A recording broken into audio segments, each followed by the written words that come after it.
Party వీడిన ఎమ్మెల్యేల నియోజకవర్గాల్లో ఉప ఎన్నికలకు సిద్ధం కావాలని, అందుకు వ్యూహం సిద్ధం చేయాలని బీఆర్ఎస్ నేత కేసీఆర్ పార్టీ నేతలకు సూచించారు. ముఖ్యమంత్రి పైన సుప్రీంకోర్టు వ్యాఖ్యలు తీవ్రమైనవన్న ఆయన తీర్పుపై ఆశాభావం వ్యక్తం చేశారు.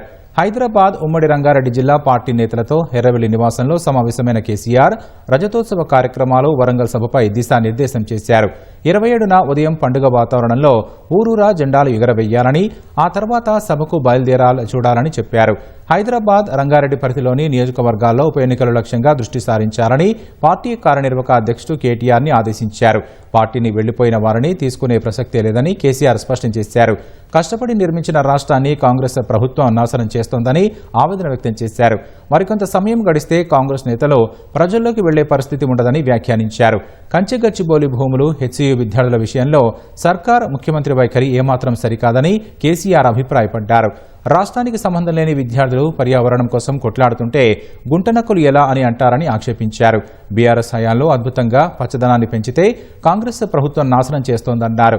తెలంగాణను మళ్లీ కాపాడుకోవాల్సిన అవసరం ఉందని, అందుకోసం అంతా కష్టపడాలని వ్యాఖ్యానించారు.